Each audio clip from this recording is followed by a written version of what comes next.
vidéo après une petite pause involontaire de 2 semaines.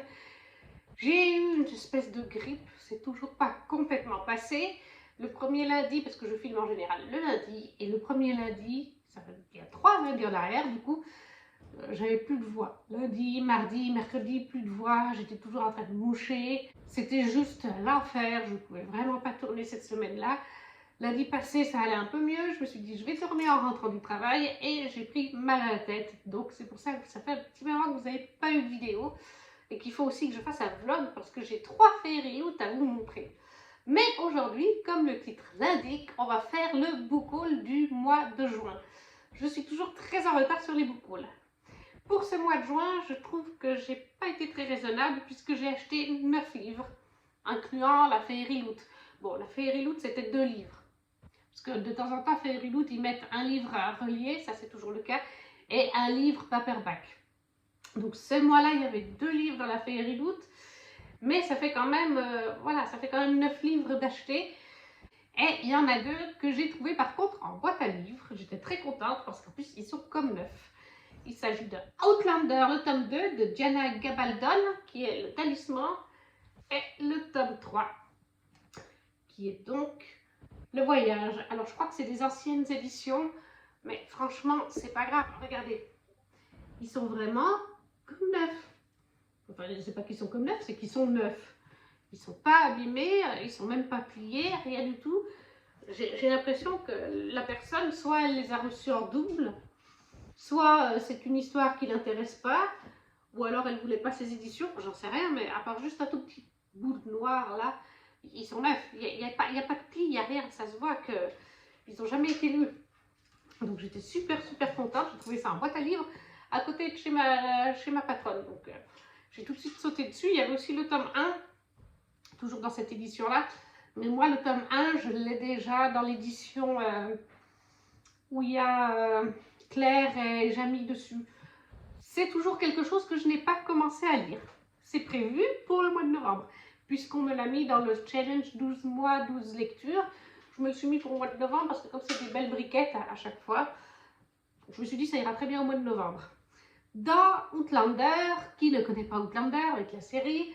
Moi, je ne connais pas. Non, franchement, j'en entends beaucoup parler sur Bookstagram, Booktube. On en entend parler aussi vis-à-vis de la série. Donc, je connais quand même la base. Je sais qu'on suit Claire, qui est en voyage avec son mari, juste après la Deuxième Guerre mondiale, donc ça doit faire 42, quelque chose comme ça. Ils sont en voyage en Écosse et un jour, Claire va être attirée lors d'une promenade par des bruits, donc c'est ça. Et il y a un rituel qui est en train de se faire à côté d'un menhir, ou tout près de menhir. Et alors qu'elle s'approche d'un menhir, Claire va se retrouver en 1700, ça je vais regarder sur internet, parce que comme je vous ai dit, j'ai vu 1 ou 2 épisodes de la série, ça me plaît, il faudrait que je m'y mette. Mais comme les livres, il faudrait que je m'y mette. Il y a tellement de choses qu'il faut que je m'y mette que des fois je ne m'y mets pas. Mais là je vais m'y mettre, parce que je sais que c'est une série qui pourrait plaire à ma maman aussi, tout comme les livres, et qu'on vient de se prendre Disney+, en plus, pas Disney+, Netflix. Bon, ça, il y a 1 mois et demi qu'on a pris l'abonnement, c'est décidé, donc du coup 1743, voilà. On monte plus de 200 ans en arrière, et de ce que moi j'ai vu dans la série, forcément à cette époque-là c'est pas du tout comme maintenant. Claire elle vient du futur, donc et Claire c'est un petit peu l'histoire de l'Écosse, des clans, du roi et tout ça, forcément puisqu'elle vient de 1940 et quelques. Tout comme Claire est infirmière ou médecin, ancienne infirmière de l'armée, voilà. Et donc elle a aussi des connaissances médicales. Les connaissances médicales en 1942 ne sont pas celles de 1743.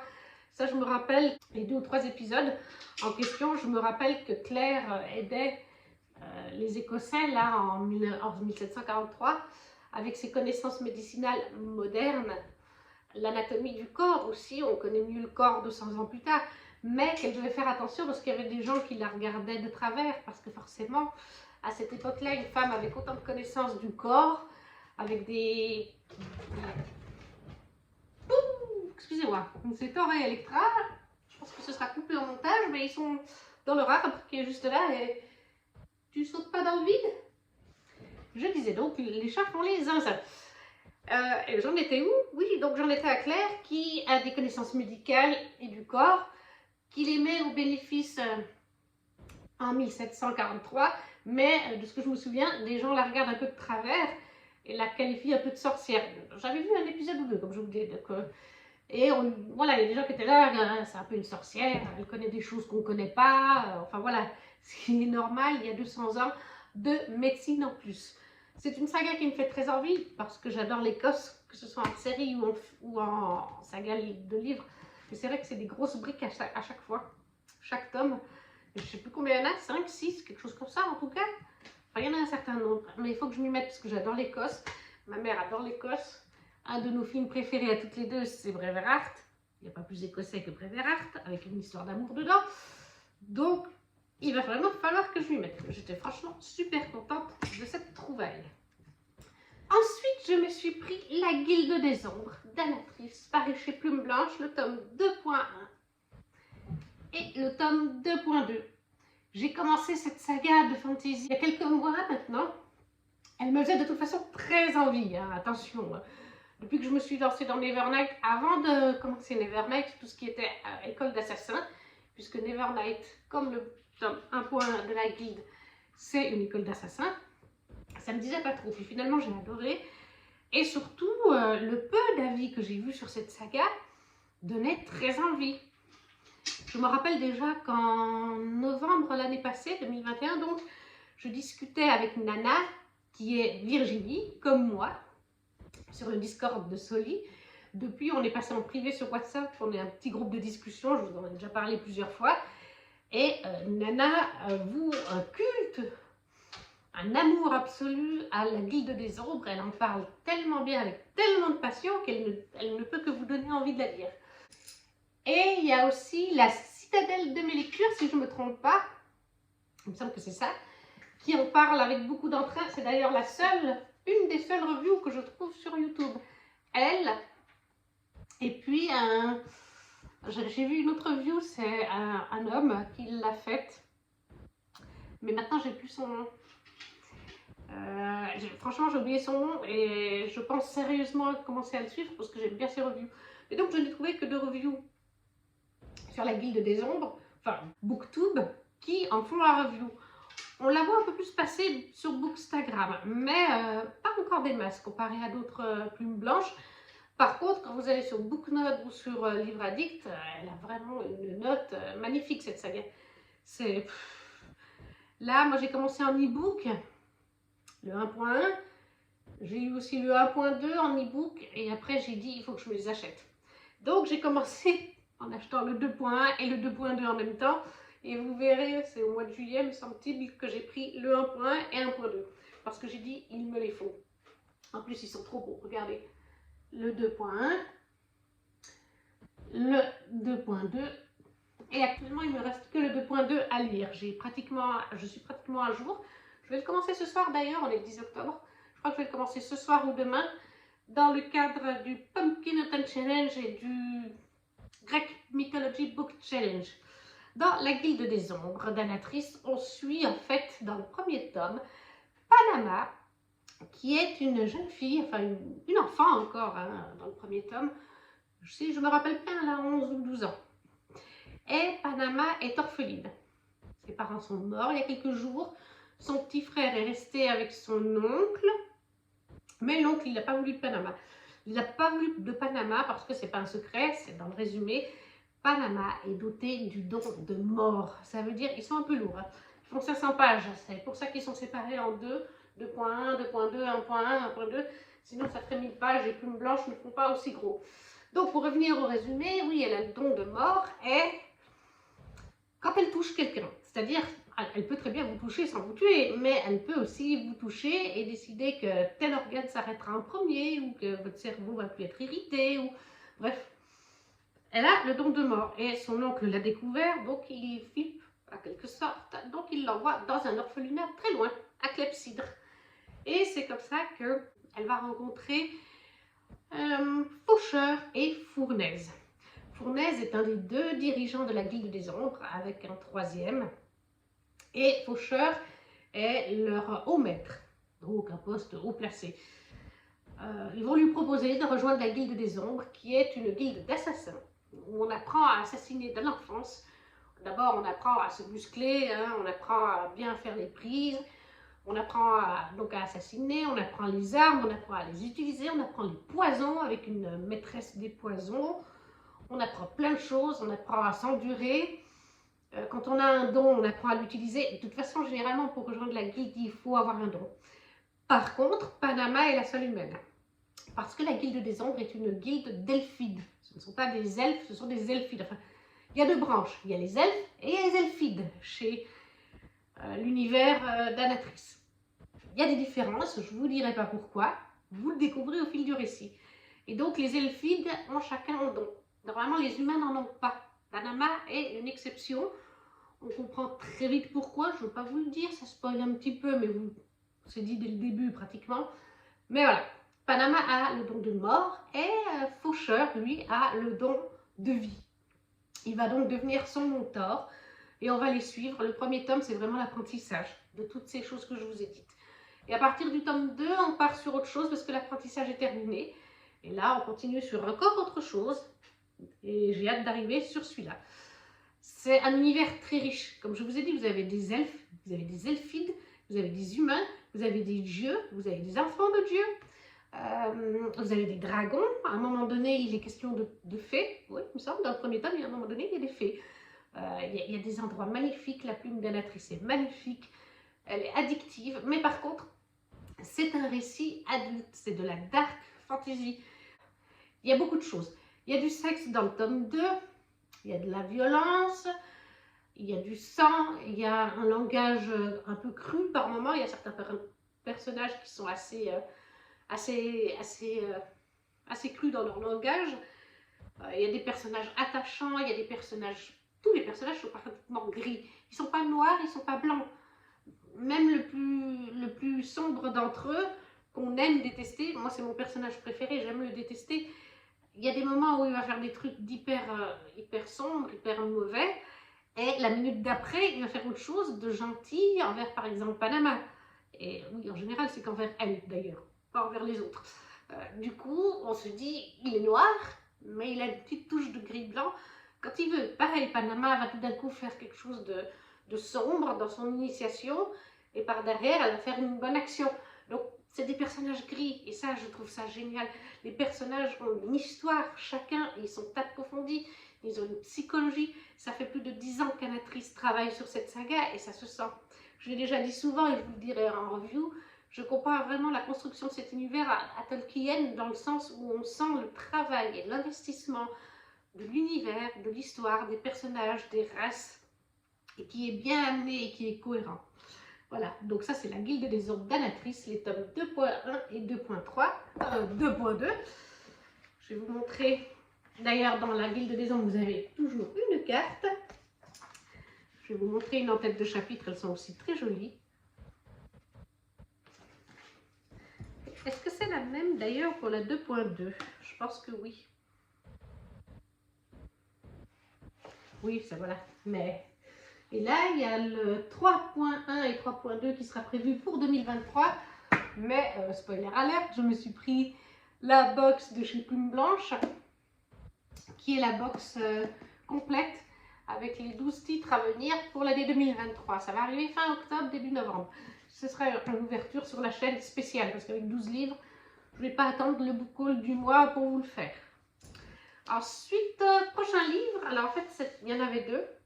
Je vais commencer par celui-là, c'est Twin Crowns, que j'ai déjà lu, qui est de Catherine Doyle et Catherine Weber. Il est magnifique, regardez-moi ça. Et je l'ai déjà lu, comme je vous ai dit, le jaspage. Regardez ça, magnifique. Il y a des roses avec des épines, des feuilles, même derrière, il est très joli. Et ça, c'était le second livre dans la Fairy Loot, donc du mois de juin. Il y a après le hardback, le relié. Il y avait celui-là en paperback. Bah, déjà, rien que pour du paperback, il vaut le coup. Et celui-là, je l'ai déjà lu. Donc, vous aurez ma review dans quelques temps. Dans cette histoire, on suit Twin Crowns, comme son nom l'indique, de jumelles. Une d'entre elles, on est dans un royaume de fantasy complètement inventé. Et l'une d'entre elles est princesse du royaume. Quand elle va être majeure, elle va pouvoir gouverner son royaume. Tandis que l'autre princesse, sa jumelle, a été élevé par les sorcières. Les gens du royaume détestent les sorcières, ils font la guerre aux sorcières, etc. La princesse déteste les sorcières aussi. Prétendument, les parents des princesses, enfin de la princesse, parce qu'elle ne sait pas qu'elle a une jumelle. Personne ne sait qu'elle a une jumelle. Même pas le monsieur qui, je ne sais plus comment on appelle ce poste en français, qui s'occupe du royaume en attendant, l'intendant à quelque part, il s'occupe du royaume en attendant qu'elle soit majeure pour prendre son poste, mais lui ne sait pas qu'elle a une sœur jumelle. Et du coup, tout le monde au royaume déteste les sorcières, alors que sa sœur jumelle a été élevée par des sorcières. Et il y a toute une histoire là-dessous. Voilà, leurs parents ont soi-disant été tués par des sorcières, donc, quand la princesse est née. Il y a bien sûr toute une histoire. Vous pensez que je vous en dis peut-être beaucoup, mais pas tant que ça finalement, parce qu'il y a vraiment plein d'autres choses. Il y a d'autres personnages qui gravitent autour des filles. Et puis bon, c'est dans le titre, hein, Twin Crowns, ça veut dire qu'il y a des jumelles là-dedans. J'ai franchement bien aimé. Je crois qu'il va être traduit en français. Il me semble vraiment que j'ai vu passer l'info sur Bookstagram, que ça va être traduit en 2023 en France. Et c'est un top 1 par contre, hein. Il y a une suite, clairement, la fin, on sait qu'il y a une suite. J'espère que je l'aurai bientôt dans une prochaine Fairyloot. Mais il est trop beau.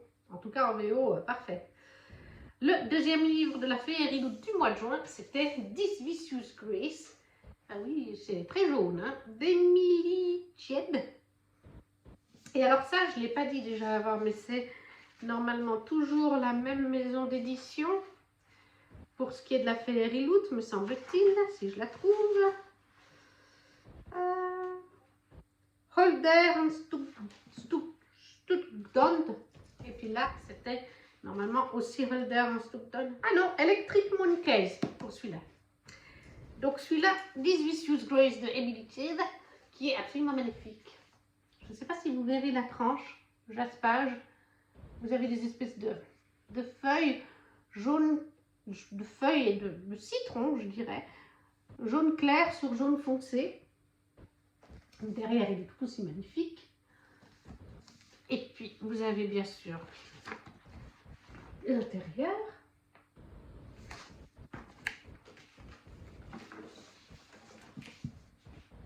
Avec là le monsieur. Et la couverture, tout aussi magnifique. Regardez ça. Absolument magnifique. Les éditions Fairyloot, derrière, il n'y a rien par contre. Mais les éditions Fairyloot, c'est juste magnifique. Et là, qu'est-ce qu'on nous dit? Celui-là, je ne l'ai pas encore lu. J'essaie de lire un livre en anglais au moins par mois. J'ai lu pour l'instant donc 2 livres de chez Fairyloot depuis que je suis abonnée. Mais pour vous dire les mots-clés, si je trouve sur Booknode, les mots-clés c'est fantasy, young adulte, magie, romance. Et juste derrière, on nous dit 3 weddings, donc 3 mariages, 3 funerals, 3 enterrements, 1 more chance to save them all, une chance de plus de tous les sauver. Donc ça a l'air vraiment bien sympa. C'est peut-être plus une lecture d'été, surtout vis-à-vis de la couverture, mais franchement, il est trop beau. Ça me donne aussi très envie. Ensuite, toujours dans les box, j'ai reçu de la Books and Arrows, le bagage de l'âme, qui est de Créoline de Vanfray. D'ailleurs, une autrice très sympathique. Elle est venue me voir sur Bookstagram, sur Instagram quand j'ai présenté la box, parce que elle n'avait pas encore vu de personne présenter la box du mois avec son livre. Par contre, je tiens à vous préciser, puisque je suis avec ce livre-là, n'allez plus sur Books and Arrows, je ne vous le mettrai pas en lien, ni l'Instagram, ni le site. Parce que ça a très bien été pendant des mois. Et puis, moi j'ai renouvelé, je faisais un abonnement tous les 3 mois, hein, de 140 €, quelque chose comme ça. Et je ne sais pas ce qui se passe, on ne sait pas. La dernière box qu'on a reçue, c'était en juin, il me semble. Et j'ai renouvelé mon abonnement en juin, donc j'aurais dû recevoir juillet et août en tout cas, ou alors juillet, août et septembre. Et on n'a pas reçu de box ni en juillet, ni en août, ni en septembre. On contacte la fondatrice de cette box sur l'Instagram Books and Arrows. Elle ne fonctionne pas, elle ne répond pas, alors que des fois elle se connecte. On la contacte sur le site, sur l'adresse email du site. Elle ne nous répond pas, elle ne donne pas de nouvelles. Moi, elle m'a donc pris à peu près 70 € que je ne récupère pas.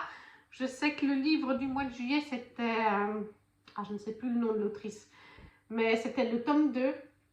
J'avais eu le tome 1 collector en relié dans la première box que je lui ai prise. Et cette autrice est tout aussi gênée pour les gens parce que cette autrice, elle attendait des nouvelles pour faire réimprimer parce qu'elle est en auto-édition. Donc elle attendait le cachet pour faire imprimer le nombre d'exemplaires et le cachet d'euros qui va avec. Et elle ne lui aura jamais répondu. Alors bon, l'autrice est très gentille, elle nous a dit qu'on pouvait venir vers elle en privé et qu'elle nous le commanderait, quand elle fera la commande groupée, quoi, vis-à-vis de cette box. Mais bon, il faut repayer le livre. Et moi, techniquement, le livre, il est déjà payé. Voilà. Donc, mais moi, je ne sais pas comment faire les procédures et tout ça, mais je parle sur Discord avec 2 personnes, surtout une, qui était justement en contact avec l'autrice de l'autre livre, qui vraiment n'était pas contente de ne pas avoir de nouvelles. Et d'autres personnes, elles se sont regroupées, et je crois qu'il y a plusieurs d'entre elles qui ont été portées plainte, littéralement, à la police. Parce que c'est inacceptable de, pendant 3 mois, ne pas donner de nouvelles. Donc je n'allais plus sur le site de Books and Arrows. Il existe toujours ce site. Mais n'allez pas payer de l'argent sur ça, vous n'aurez pas de box. Moi, j'attends toujours. On est des centaines à attendre toujours. Voilà, soi-disant, quelqu'un a réussi à avoir des infos, soi-disant, l'administratrice, la fondatrice aurait des problèmes de couple, je sais pas, j'ai pas bien compris, est-ce que son mec est violent, j'en sais rien, ça ne change pas le problème. On lance une box, on assume, on rembourse les gens, puis on dit sur le site, c'est fini. Mais voilà. En tout cas, ce mois de juin, j'avais reçu ma box, et c'était donc le bagage de l'âme de Créoline de Vanfray. Je crois que c'est de l'auto-édité, si je vous dis pas de bêtises. Et il est aussi très très joli. Et alors, ce que j'aime bien, je vais vous montrer si je trouve. Voilà, c'est que l'autrice a fait mettre à l'intérieur des éditions collector pour la Books and Arrows des petits textes en supplément. Je n'ai pas encore lu, donc je ne sais pas, mais je pense que c'est pour expliquer des détails de l'univers ou des petites infos, des petites anecdotes. Le livre est joli comme tout et il me fait très très envie. Hein. Ça, je ne vais pas vous dire le contraire. Je vais vous chercher les mots-clés qui sont donc récit initiatique et conte philosophique. On nous dit et si je vous disais que parmi vous, humains, des créatures invisibles venues d'ailleurs évoluent en toute liberté. Il s'agit d'Aoratosum et c'est le peuple dont je suis issu. Depuis la nuit des temps, nous contribuons au bien-être de votre espèce. Chacun de vous se voit un jour attribuer un Aoratosum qui cheminera à ses côtés pour la durée de son existence. C'est le cours normal des choses et nul ne peut transgresser les lois de la destinée. Et pourtant, je les ai enfreintes un jour. Et mon incroyable périple pourrait vous donner une belle leçon d'humanité. Bienvenue dans le bagage de l'âme, un récit initiatique qui vous confrontera dans l'idée que vous êtes une personne singulière, une personne unique. Ça a l'air quand même très très intéressant. Ensuite, je me suis acheté le tome 2 de Hadès et Perséphone de Scarlett Sinclair chez Hugo New Romance, bien sûr. Touch of Rain, il est déjà lu. Hein. De toute façon, même le tome 3, il est déjà lu. Pour moi, c'est une saga coup de cœur. Je sais que ça passe ou ça casse. Mais déjà, moi, de base, j'aime les romances, j'aime la mythologie grecque vraiment plus. Et j'aime encore plus quand la romance est spacey, donc avec des scènes olé olé. Clairement, dans la saga d'Hadès et Perséphone, on est servi à ce niveau-là. Moi, je trouve cette saga, je ne vais pas faire la revue maintenant, mais je trouve que la mythologie grecque dans cette saga, elle est quand même bien présente, moi je trouve. Il y a des gens qui ont trouvé qu'il n'y en avait pas assez. Moi, je vais vous dire que comparé à Neon God de Cathy Robert, mythologie, il n'y a que les normes mythologiques. Là, il y a vraiment de la mythologie et des pouvoirs. Dans Hadès et Perséphone de Scarlett Sinclair, on suit en fait Perséphone, jeune déesse du printemps, qui vit parmi les humains. Elle a été séquestrée en quelque sorte par sa mère pendant des années, mais elles ont fait un deal et elle va vivre parmi les humains parce qu'en plus Perséphone n'a pas de magie. C'est une déesse, mais elle n'a aucune magie. C'est-à-dire que déesse du printemps, quand elle essaye de faire pousser une fleur et qu'elle touche la fleur pour essayer de la faire pousser, la fleur elle meurt. Voilà, elle n'a aucune magie. Donc bravo la déesse du printemps. Elle vit parmi les humains, elle va à l'université. C'est ce qui peut déstabiliser au premier abord. C'est vrai que les premiers chapitres, elle est vraiment qu'humaine. Elle a une meilleure amie qui est humaine. Et un soir, sa meilleure amie lui dit on va aller dans la boîte de nuit d'Hadès, parce que dans ce récit, on est à New Athènes, qui est en quelque sorte Athènes, mais ça s'appelle New Athènes. Et dans ce récit, les dieux ne se cachent pas, ne sont pas mythologiques, ils sont toujours actifs. Hadès a des boîtes de nuit, surtout une, le Nevernight. Oui, Nevernight, j'ai Christophe. Aphrodite a aussi une boîte de nuit, il me semble. Elle a aussi une chaîne de magasins. Bref, chaque dieu a ses petits commerces, vous voyez. Et Perséphone n'est pas très chaude, mais elle finit par accepter sa meilleure amie. Et elle se dit qu'elle ne va pas croiser Hadès. Parce que Perséphone se cache des dieux. Les dieux peuvent avoir des charmes. Généralement, ils en ont tous. Quand ils sont chez les humains, ils enlèvent leurs cornes. Parce qu'il faut savoir que tous les dieux ont des cornes dans ce récit. C'est-à-dire qu'ils ont des cornes de chèvre, des cornes de bison, des cornes de chevreuil, des cornes... Bref, il y a différentes sortes de cornes. Et Perséphone, elle se cache complètement sous un charme pour qu'on ne voie pas que c'est une divinité. Mais si elle se retrouve envers des dieux, normalement, il ne devrait pas le voir, mais s'il cherche un peu plus près, il pourrait le sentir. Même si normalement, elle est cachée, mais elle craint quand même. Mais elle décide d'aller avec sa meilleure amie dans cette discothèque, dans cette boîte de nuit. Et la particularité du Nevernight, c'est que Hadès a un endroit où il accueille certains fêtards. C'est quelqu'un qui repère en fait dans le public qui souhaite faire un deal avec Hadès, car Hadès fait des deals. C'est-à-dire qu'il va par exemple troquer, vous allez vers lui, vous allez jouer au poker, et si vous gagnez, Hadès doit par exemple vous aider la personne à se sauver ou à sauver son enfant. Voilà. Par contre, si la personne perd, elle est envoyée en enfer. Il fait des deals comme ça, beaucoup de deals. Si vous avez envie de faire un deal, vous allez vers Hadès, et puis si vous gagnez, tant mieux. Si vous perdez, votre âme est à Hadès. Et vous mourrez tout de suite. Il me semble que c'est ça. Hein. Et Perséphone ne se rend pas compte, en fait, à un moment donné, que la personne qui régit ça va lui dire, oui, toi tu peux aller dans la zone des pokers, et elle va aller voir comment ça se joue, elle ne connaît pas du tout. Et elle arrive à une table, et en fait, elle ne reconnaît pas Hadès parce qu'elle ne le connaît pas, finalement, comme elle est isolée un petit peu des dieux. Et en fait, elle le prend pour un client normal et elle lui demande de jouer pour lui apprendre. Sauf qu'il est un peu pervers, ce cher Hadès. Et il va quand même parier quelque chose sans qu'elle s'en rende compte. Et puis, elle va devoir honorer le deal qu'ils auront fait lors de la partie. Même si elle ne savait pas au début qu'elle jouait avec Hadès. Donc, elle se retrouve piégée. Et le deal, c'est qu'elle doit créer de la vie en enfer. Sachant que Perséphone est certes la déesse du printemps, mais qu'elle fait mourir les fleurs. Créer de la vie en enfer quand on fait mourir les fleurs, c'est très pratique. Parce que bien sûr, Hadès a tout de suite reconnu que c'était une déesse. Et il a tout de suite reconnu que c'était Perséphone. Il se passe plein d'autres choses. Là, c'est le tome 2. On continue les intrigues du tome 1. On approfondit certaines choses. C'est beaucoup de romances et de sexe, mais il n'y a pas que ça. Comme je vous dis, il y a quand même toute une mythologie là-dessous et une intrigue liée aux dieux. Plus on avance là dans le tome 2 et encore dans le tome 3, et plus il y en a. Là, le tome 3, d'ailleurs, ce n'est pas une trilogie. Il y a beaucoup de monde avant de commencer le tome 3, et même moi, je me suis fait avoir. On croit tous que c'est une trilogie parce que Hugo nous a présenté ça, la trilogie Hadès et Perséphone de Scarlett Sinclair. Oui, mais non. Non, le tome 3 finit en cliffhanger assez important. Il y a des gros événements à la fin du tome 3 qui ne sont pas résolus. On reste sur notre fin. Et en l'occurrence, quand on cherche en anglais, il est bien prévu un tome 4 pour 2023. Quand j'ai cherché il y a quelques semaines, après avoir lu le tome 3, en quelques semaines, le mois de juillet, il n'y avait pas de date officielle, juste 2023. C'est comme il y a une saga spin-off qui est sur Hadès, puisque là on est du point de vue Perséphone, et il y a une saga spin-off. 1.1, 1.5, 2.5, 3.5, et il y aura le 4.5 aussi. C'est tout, 3.5. Il y en a déjà deux de sorties, le 1.5 et le 2.5. C'est le point de vue d'Hadès pendant les événements des tomes, ce qui nous permet aussi de savoir ce qu'il fait quand il n'est pas avec Perséphone, même s'il est souvent avec elle. Mais dans le tome 2, par exemple, il y a beaucoup de temps où ils ne sont pas ensemble. Et clairement, quand on lit le résumé du tome 2, on se rend compte qu'il va avoir une sorte de mission que Perséphone n'est même pas au courant dans le tome 2. Même quand il sera biboche et tout ça. Donc, voilà, c'est pas très bien défini. Ils auraient dû dire la saga de Scarlett Sinclair.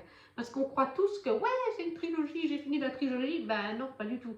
Il y a un tome 4 et il y a des spin-offs. Je suis très impatiente d'avoir tout le restant. J'espère vraiment qu'ils vont mettre les spin-offs, qu'ils ne vont pas attendre trop longtemps pour le tome 4 une fois qu'il sera sorti.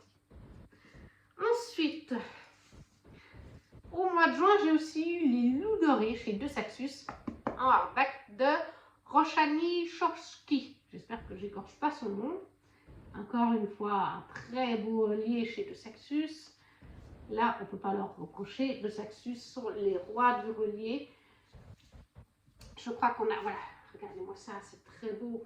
Ça fait très mythologie égyptienne. Je crois qu'il y a une carte aussi. Non, il n'y a pas de carte. Non, non, non, parce que ça se passe à Paris. Vous décrire Les Loups Dorés, parce que j'ai lu. Et spoiler alerte, je l'ai bien aimé, mais c'est clairement pas mon De Saxus préféré et je sais que je suis pas la seule. On l'a lu en LC, sur le Discord, le coin des LC. Je sais qu'Amélie, pareil. On a été un petit peu déçus. C'est pas que je suis déçue, mais c'est un récit particulier.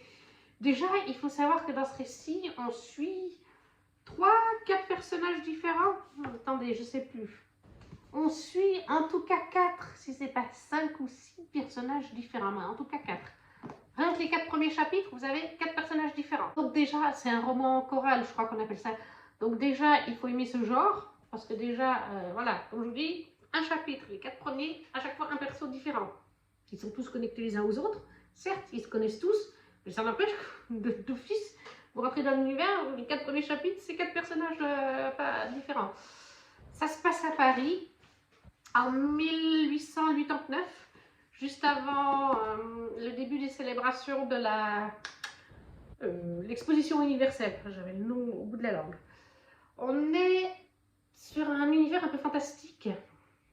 C'est compliqué d'expliquer parce que c'est une sorte de magie, mais ils n'appellent pas ça de la magie. C'est une espèce de science et une espèce de don. Soit vous avez ce don, soit vous ne l'avez pas. Pour moi, quand on a un don, c'est de la magie, mais bref. Et on suit en fait... c'est dur d'expliquer, c'est vraiment très particulier. On a en fait... des groupes de personnes dans le monde entier qui forment des familles, des clans et qui protègent des fragments de la tour de Babel, si je vous dis plus de bêtises. Comme je vous dis, c'est assez complexe à comprendre. Et oui, ces clans protègent des fragments, enfin ils savent où sont ces fragments, mais il ne faut pas les réunir, enfin c'est un univers, c'est super complexe. C'est vraiment, il faut se concentrer. Il ne faut pas lire ça au milieu d'un parc avec les enfants, hein, par exemple. Il y a quelques fois où j'ai relu 1 ou 2 fois les passages. C'est sympathique, moi j'ai quand même mis 17. Après, je ne vais pas vous en faire la revue, mais ouais. Simplement, on est à Paris en 1889. On a une sorte de magie. Eux, ils disent que c'est pas vraiment une magie, mais moi je trouve que ça en est quand même. Et on est en fait sur une espèce d'enquête, de chasse à l'artefact. On mélange un peu, il y a de la mythologie égyptienne, il y a un peu la tour de Babel, il me semble que c'est la tour de Babel. C'est sympa, mais c'est space. Voilà, c'est le résumé du truc. Le résumé, il est en carton, mais il est super dur de vous expliquer. Franchement, avec Amélie, je crois qu'on n'était pas les seuls hein, dans la LC. Il y a parfois, on était là. Alors, qu'est-ce que tu as compris? Moi, j'ai compris ça et ça et ça. Oui, moi aussi. Et puis, j'ai compris par contre ça. Ah oui, je crois que tu as raison. C'est pour vous dire que, voilà, mais c'est pas désagréable. Je me souviens de ce que j'ai lu, je sais ce que j'ai lu, mais c'est dur de l'expliquer parce que cette histoire de fragments de Babel, on a des clans sur chaque continent. En France, il y avait 4 clans. Et il y a quelques siècles en arrière, il n'y en avait plus que 3 parce qu'un clan a voulu posséder les fragments, c'est interdit. Puis maintenant, il n'y en a plus que 2 parce qu'il y a des clans, et techniquement, il n'y a pas d'héritier. Donc, s'il n'y a pas d'héritier, le clan, donc voilà, c'est assez spécial. Disons, voilà, ça se passe en France en 1889. Il y a une sorte de magie, il y a une sorte de quête, Il y a une sorte de chasse à l'artefact. On va dire ça comme ça. Je pense que c'est le mieux que je peux vous résumer. Il faut vous lancer si vous intrigue, franchement.